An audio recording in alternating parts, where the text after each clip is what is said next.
Well, that's pretty much it. So I work in a team that develops hydraulic simulation software for roof drainage systems.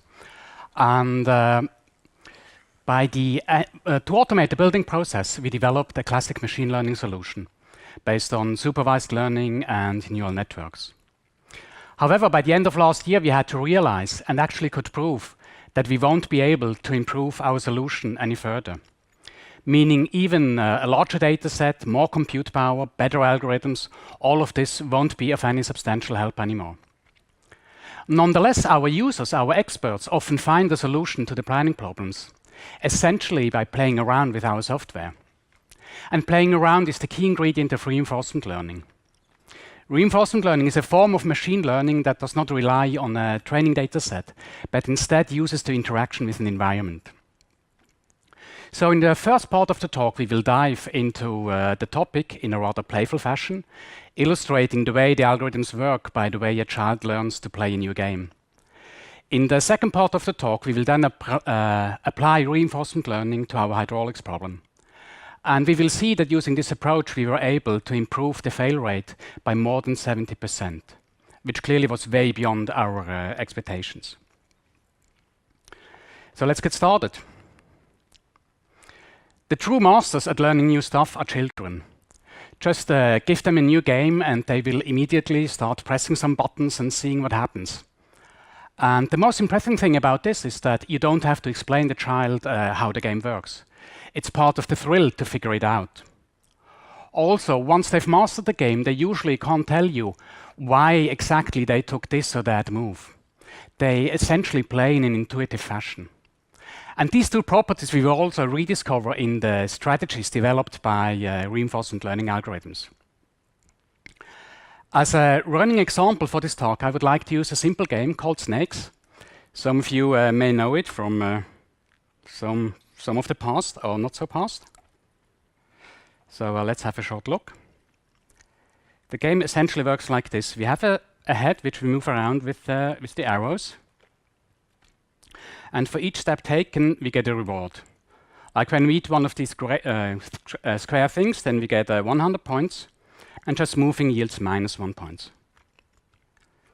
The game ends once the snake either drops off the board or collides with its own tail.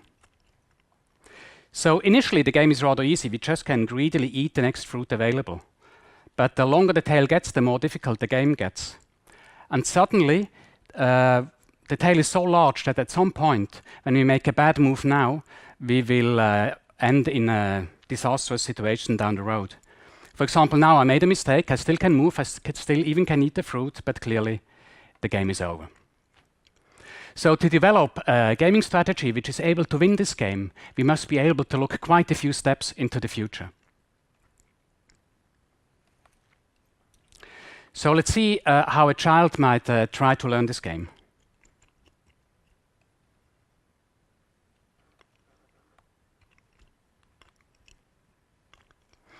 So initially, the child has no idea, no clue about the game. So we will just start by pressing some random buttons. And we call these buttons also actions. And for each action taken, we get from the game engine a feedback in the form of a new game state and a reward. The game state is the only input the child gets to decide which action to take next. And the reward tells us if the current step was a good or a bad one. And of course, our goal is to maximize the sum of rewards over the whole game and not just over the next step.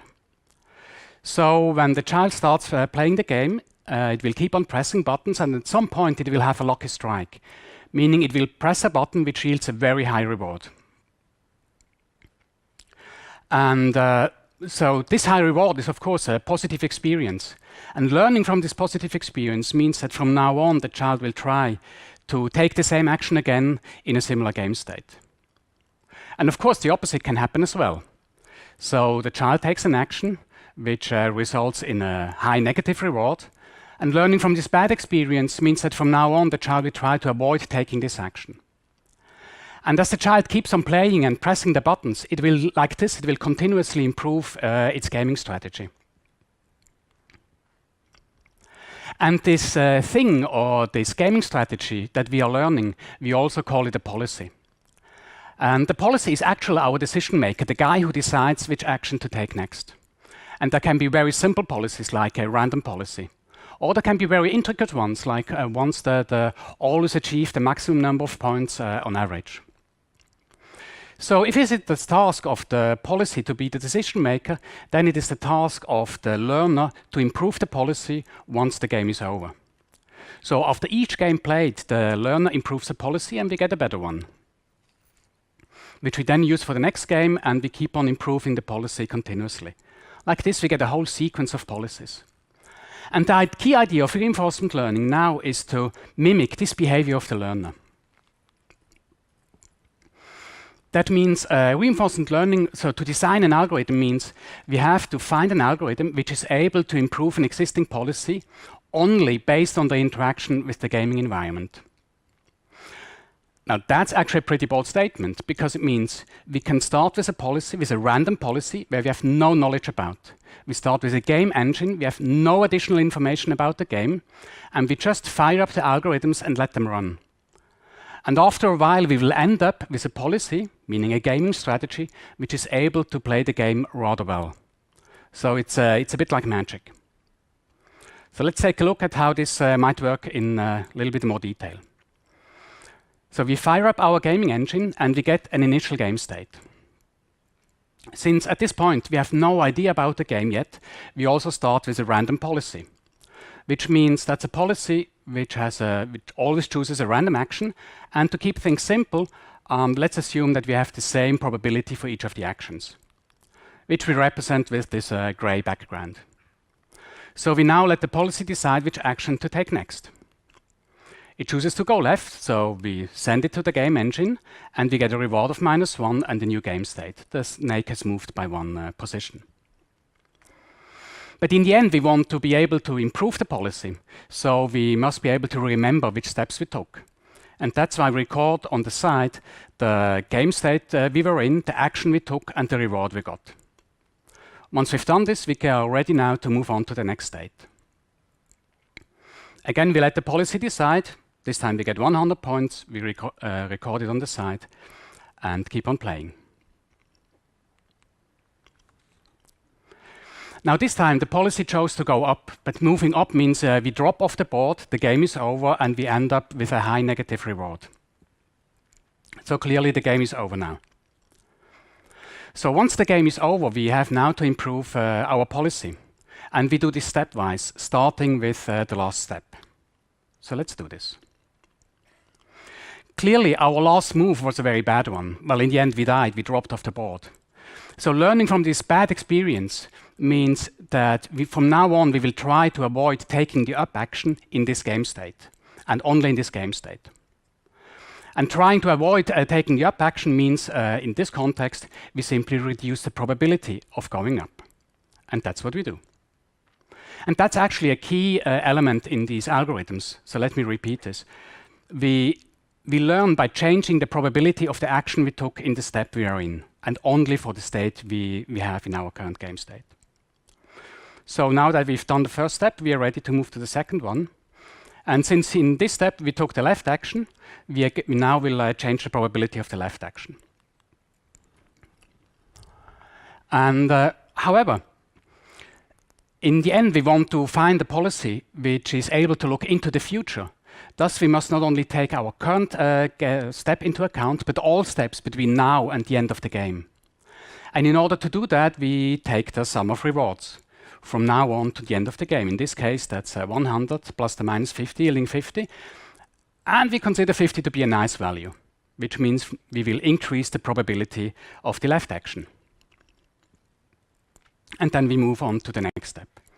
Again, we calculate the sum of rewards from now to the end of the game, 49, nice value, and we increase our probability for the left action. Now, since we've processed all steps, we are now ready to move on to the next game. In order to keep things simple, let's assume that we start again in the same game state. So we now take our new and improved policy to decide which action to take next. It already knows something about the left action, chooses to go left, and we keep on recording as before.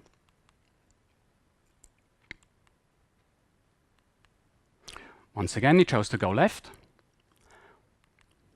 And here, for example, in this state, we already know moving up was a bad move. We let the policy decide which action to take. It chooses to go down, and we keep on recording.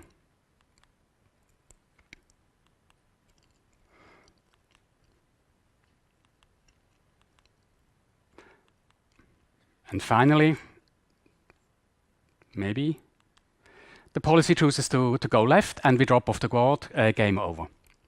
So time for policy update again. Again, we start by computing the sum of rewards from now to the end of the game. Since this is only a sum of only one element, it's simply minus 50. Bad value, we decrease our probability. So here we took the down action, therefore we will change the probability of the down action. We calculate the sum, minus 51, bad as well, and we keep on going. Note that we always only change the probability of the action we took in this step. For example, here we know something about the up action, but we don't care about the up action, we only care about the action we took in this game state. In this case, the sum of rewards yields 49, nice value, and we keep on going, increasing our preference. Now this is probably the most general case that we have, because now in this step we took the left action, and we already know something about the left action from our previous game. So let's start by computing the sum of rewards again. It's 149, which is a fantastic value. We've never seen such a high value before. So if we did now a naive update, we would take the 149 and increase our probability for going left drastically, maybe to a value like this. But by doing this, we would now override our previous knowledge, which we gained from our previous games. And we would forget everything we've learned so far. And of course, we want to integrate our previous knowledge, our previous experiences. And in order to do that, we simply take some form of a running average between our previous value and the current one. So we end up with something in between. And that's actually the kind of policy update that we always do in each step. So here in this step again, we calculate the sum, 148, and we take some running average between the current value and the new one. And now we would be ready for a third game. But instead of doing that, let's take a step back and see where we are. So we have this notion of a policy. The policy is our decision maker, the guy who decides which action to take next, based on the current game state or that we are in. So that means we can view the policy as a map from game states to action probabilities. And we can easily represent this map using a lookup table. So initially we started with a random policy, which means we start with a lookup table filled with some random values. And we use the game state to index this lookup table. And then we used this lookup table or the policy to decide which action to take next. And once the game was over, we changed our preferences, meaning we changed the values in our lookup table. That yielded a new policy, a new version of our lookup table, which we used to play another game. And if you keep on doing this, like for many, many games, like for 10,000 games, 100,000 games, or even 1,000,000 games, then we will end up in each game state with a very nice set of action probabilities. And these action probabilities now represent the essence of what we've learned. That's kind of our condensed experience. That's really what we are looking for. And of course, we can take this approach and turn it into an algorithm. A sketch of this algorithm might look something like this. So we start by initializing our lookup table with some random values and then enter a loop and start playing games. Whenever we have to decide which action to take next we use our lookup table. We feed in, we use our current game state as the index and then use the preferences, the values in our lookup table to decide. And once the game is over, we improve our policy. Which means for each step taken, we calculate the sum of future rewards, and if this value is high, then we increase our preference for the action we took in the current state we are in. We simply increase the value, and if the value is the sum of rewards is negative or low, then we decrease our preference. And like this, we keep on going, and that's essentially our algorithm. And I used an algorithm like this to train a policy for the snake game we saw just a few minutes ago. So let's see.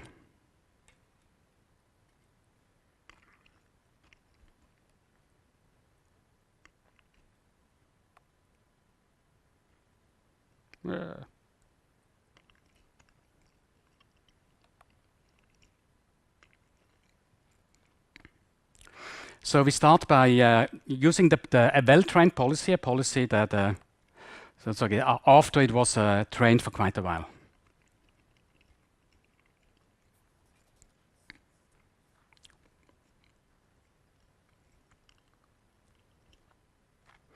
Notice that the snake kind of has learned not to drop off the board. It also is heading kind of for the fruits, but it's not doing it in an over-aggressive fashion. So at least so far it hasn't collided yet with its own tail. And here it cleverly avoided one of the fruits.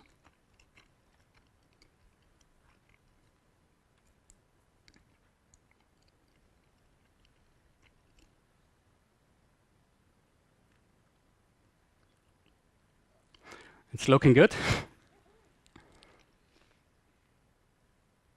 Yeah, finally it won. Well, to be honest, it doesn't win always. It wins in about 50% of the cases, so I'm glad. And in the rest of the cases, it usually gets a rather high score. But let's take a look how a policy looks like that's completely random, that isn't trained yet. So like the first one. Okay, this policy chose to jump off the board immediately. Let's try again. And now it's kind of erratically running around, having no clue about what this world is all about.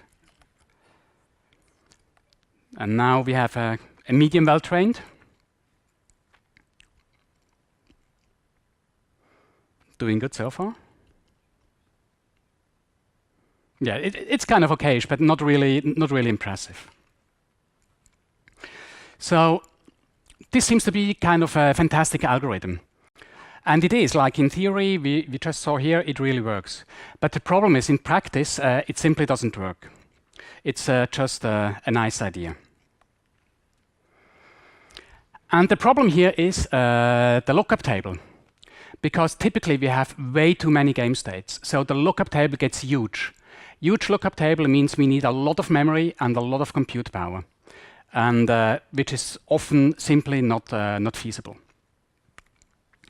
Like even in the case of the snake game, we have about 500,000 to 1 million different game states. And when we increase the board size, like this was 6 by 6, if we increase it to 10 by 10 or something like that, we end up in a combinatorial explosion, and this is not going to work anymore. So that's the bad news. However, we use the lookup table essentially just to represent our policy function. And we know that neural networks are excellent function approximators. So the key idea here is now to use neural networks to represent the policy instead of a lookup table.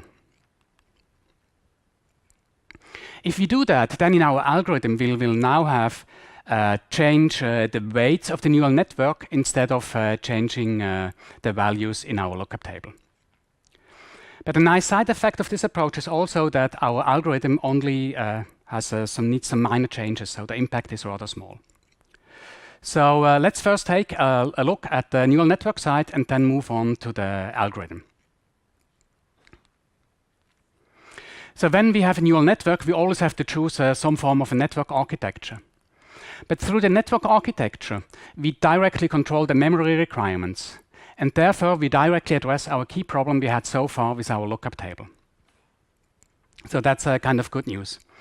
And to use a neural network as a policy function, we must encode our game state somehow as a vector and then send it through this neural network. So when we send it through the network, once it's done and it ends up on the right-hand side, then we want to have one value for each action. And this out value is a kind of representation of our preference for the corresponding action. High value means we like that action, low value means we don't like the action. And to turn these values back into probabilities, we simply use softmax. So all we have to do now is kind of find the right weights for this neural network. And of course, that's a task of the algorithm. So let's see how this works. We always start with a random policy. Since our policy is now a neural network, we initialize the neural network, the weights of the neural network with some random values. And then we start playing the game. We use this neural network policy to decide which action to take next. We record everything on the side, and once the game is over, we do our policy update. Let's assume that in our current step, for which we are trying to do the policy update, we reached a high sum of future rewards. And therefore, we want to increase our preference for the action we took. And let's assume that we took the up action. So that means we want to increase the probability of the up action, which means we want to increase the out value for the up action. So to increase the out value, we now have to find a set of changes for the weights in the neural network. But since we have a neural network, there's a readily available function which exactly computes us this change of weights, namely the gradient. So all we have to do is calculate the gradient and add it to our current weights. And that will be our update for the neural network. Of course, sometimes the future reward is very large, and therefore we want to increase our preference for the action we took a lot. And sometimes it's very small or negative, and we want to decrease our preference. So in order to take this into account, we simply multiply the gradient by the future reward. And all that remains to be done now is somehow we have to control the impact that our current game has on the rest of the game, on the rest of the neural network. Which means when we start training, then the weights are all random, so we want our current game to have a strong impact. And once we did many games, like 1 million of games, then in the end we want it only to have a very small impact. So that's why we use a learning rate, which we call alpha, so which will initially have a value of 1, so it has a strong impact and then continuously decrease towards 0. And essentially that's it. These are the reinforcement learning algorithms. This is a particular family of algorithms called policy gradient. And it's called like this because we use the neural network to directly represent this policy function, using gradients to do the policy update. And if someone is interested in math behind, please let me know. I'll be more than delighted to share it with you. So we are now ready to move on to the second part of the talk, which means we want to apply this reinforcement learning to our hydraulics problem. I work for a company called Cabret. It's a sanitary technology company with about 12,000 employees.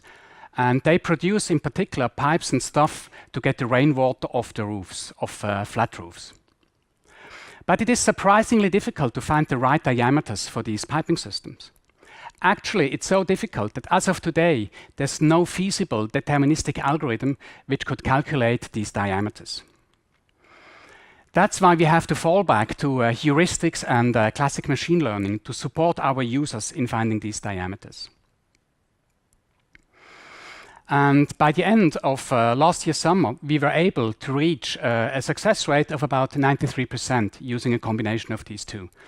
Meaning in 9 out of 10 buildings, we were able to automatically find the right diameters for the building. However, the problem is the remaining 7%, because in the remaining 7%, that's where we find the most attractive buildings. Well, these are the largest buildings, the most prestigious ones, and all buildings which are very difficult for our end users to find a solution for. And last year, I gave on a conference a talk about our classic machine learning approach, and someone in the audience posed a question about dynamic programming, which is a precursor to reinforcement learning. And that kind of sparked the idea to use reinforcement learning to address the remaining 7%. So in order to apply reinforcement learning to this hydraulics problem, we need some little bit background in the hydraulics part. So flat roofs, nowadays you will find them everywhere. On roofs, so to protect the infrastructure and to protect these buildings, we must be able to deal with the largest precipitations that take place only once every 30 or 100 years. On roofs like these, it rains up to 500 liters per second. That's about 200 bathtubs dumped every minute. Nonetheless, the water level must not rise above 10 centimeters, because otherwise the water gets too heavy on the roof and the roof might collapse. So to steer these water masses safely and reliably off the roof, we need on one hand a carefully designed piping system, and on the other hand a hydraulic trick. And this hydraulic trick is based on negative pressure.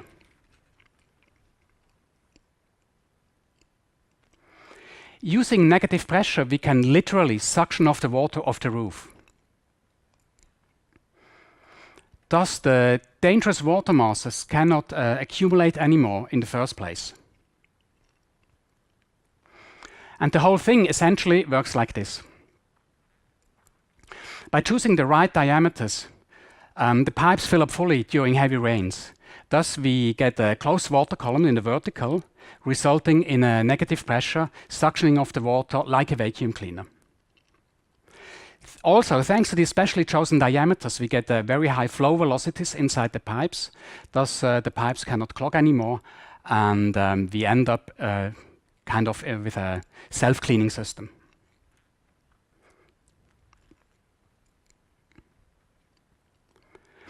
Traditional roof drainage systems need a slope, which is rather difficult to install and also takes up a lot of space. The syphonic systems don't have these drawbacks. And of course, there are quite a few other advantages from the marketing side, so if you want to know that as well, let me know. I'll share that with you as well with pleasure. So let's make an example. Let's take this building here. With its size of about 7,000 square meters, it yields about 200 liters per second. So to find the right diameters, we need a piece of software like the one developed by Cabret, which is called ProPlanner. So let's see. I already prepared the building pretty much like the one we just saw.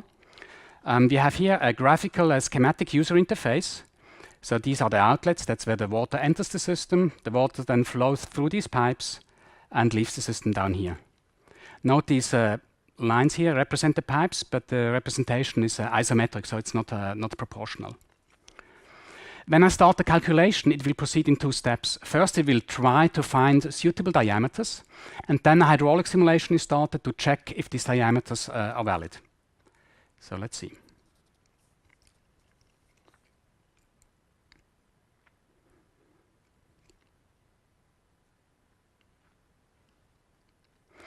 So now we get for each pipe, we get a row here. Here you see the diameters of each of these rows. For example, in here. So here we have a size of 250. That's about this size here. And here we see we have an error, meaning we don't reach the enough flow rate. So we should reach 200 liters, but we only get about 177. That's not enough. So here means our heuristics failed. And now I, as the end user, must guess a better diameter. And to this end, I must use my gut feeling, my experience, my hydraulics know-how, whatever. Ask my grandmother, and I'll just guess some diameter. Like I might say, let's improve it, increase it, and then I start a new calculation.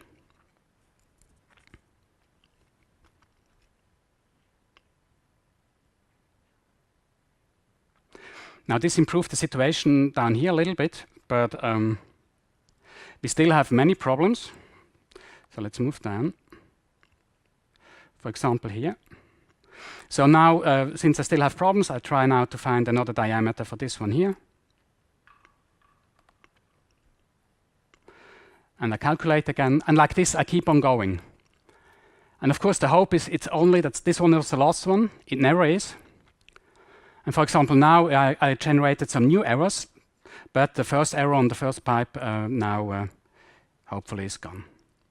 So it's really like a vicious circle, and it can take hours to find a solution for these diameters.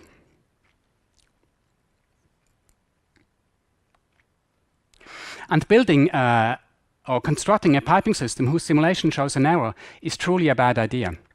Because let's assume that the simulation shows too high a negative pressure. Then, under heavy rains, the pipe will literally collapse. That will look like a giant fist squeezing the pipe together. Thus, the water will stay on the roof, and the roof will collapse. And in case the roof does not collapse, it resists, then the water spills over the sides of the building and damages the facade. So that's really, we don't want to go there. But by now, we know enough about background, so we can now apply reinforcement learning to our hydraulics dimensioning problem. And in order to do that, we must find or define a set of actions. We must define a game state, define a reward function, and of course, we also need a gaming engine. The gaming engine typically contains all of the business logic. And in our case, that's the hydraulic simulation. That's why we use our software as the game engine. So let's start by finding a set of actions. In the case of the snake game, that was easy because the actions were simply the buttons we had on the game.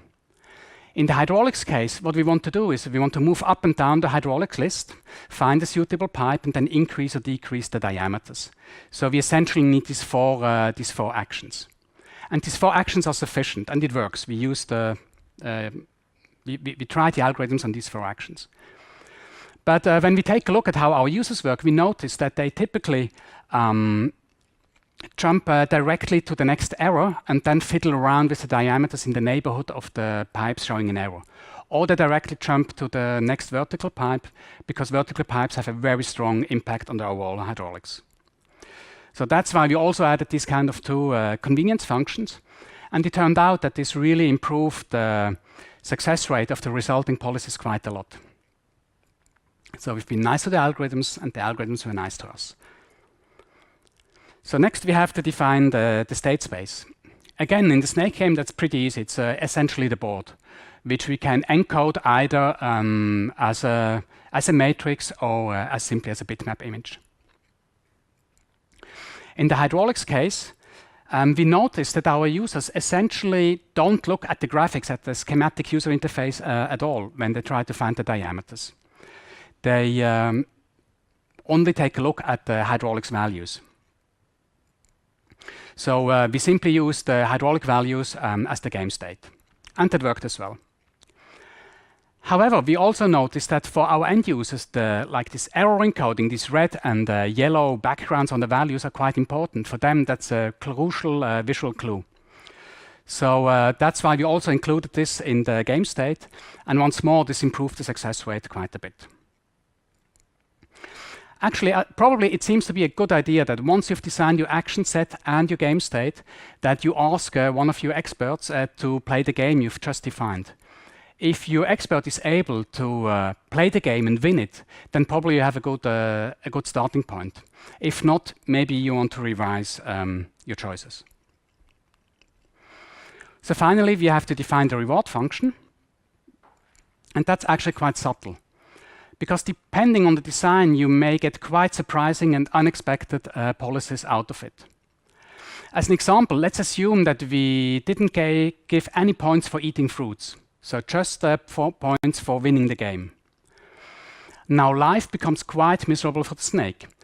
Because we start with a random policy, and it's quite unlikely that the snake will win the game using a simple random policy. Life for the snake now only consists of a sequence of painful steps, each resulting in -1, ending in death with a high penalty of -50. So life is really very painful, and therefore the snake will now try to avoid this at all by jumping off the board as fast as it can. Not living at all. So of course that's not what we want. So that's why the rewards in between sometimes are quite important. In the hydraulics case, we want to find a solution with 0 errors. And we start, and for this we use a reward function which yields 1 point for each error less and -1 point for each error in addition. And that works beautifully. However, originally we started with a slightly different reward function, namely one that gave 1 point for any reduction in errors independent of the error count, and -1 point for any increase in errors.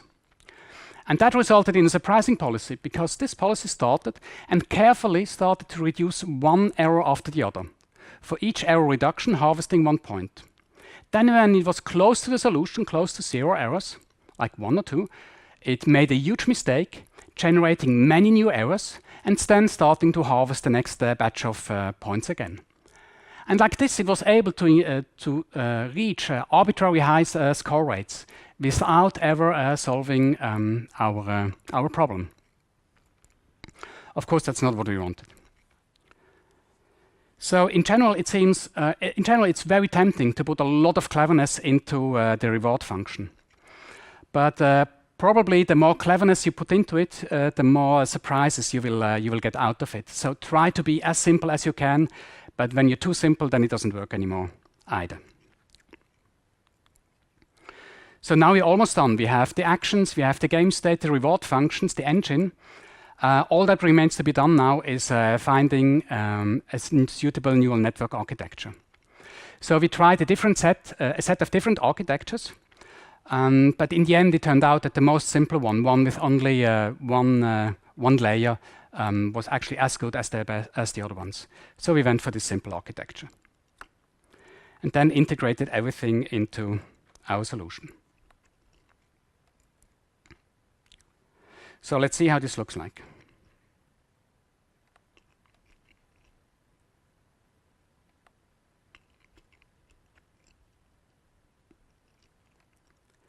So we have here a control panel. That's our game. These are our gaming actions. So I can move up and down the hydraulic list. I can increase or decrease the diameters. I can jump to the next error. So these are kind of all the actions you've just seen before. So now let's use the policy and let's see how it performs.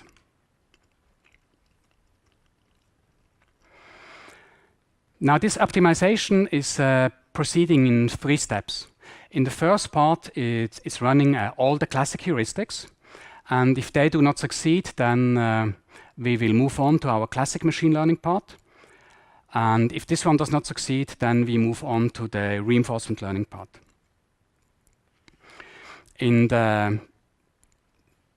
So there are many different strategies to be evaluated. In order to improve the performance, we also offload a lot of this strategy into the cloud. So we have in the cloud, we are with Azure. We scale depending on the workload. We scale the engines, and we process part of the calculation there. That's particularly important because, like on this laptop here, this is not a very fast one. My personal one just crashed this morning, so that was a bit stressful. So we are using it now on this a little bit more slower laptop, but it's still progressing nicely. Once we are done with our classic machine learning part, we now start with the reinforcement learning part.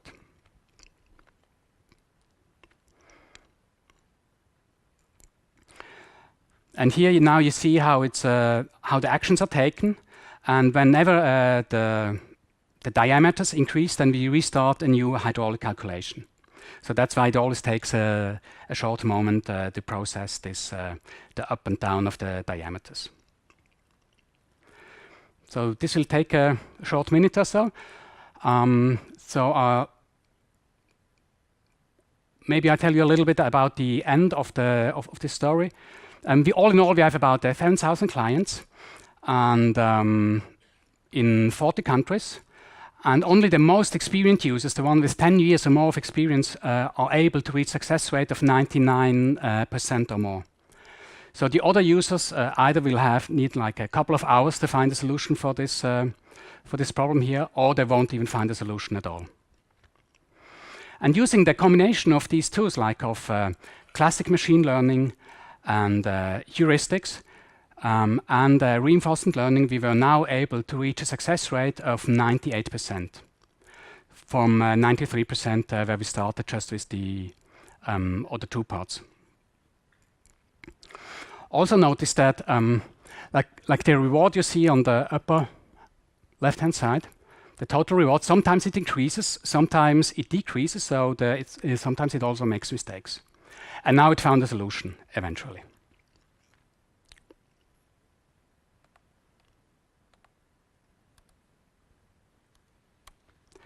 So let me wrap up. So whenever you have a problem at hand and you want to use reinforcement learning, try to turn it into a game. Define actions, game state, reward functions, and then you can start to let the algorithms run. They will then use a random policy and try to continuously improve this random policy. One big advantage of reinforcement learning is that you don't need a training data set. So there's no problem with data cleansing, combing, and stuff like that. And using it in combination with supervised learning, it seems to be quite a fruitful approach, at least in our case. Thank you, Christian, for your insight on reinforcement learning.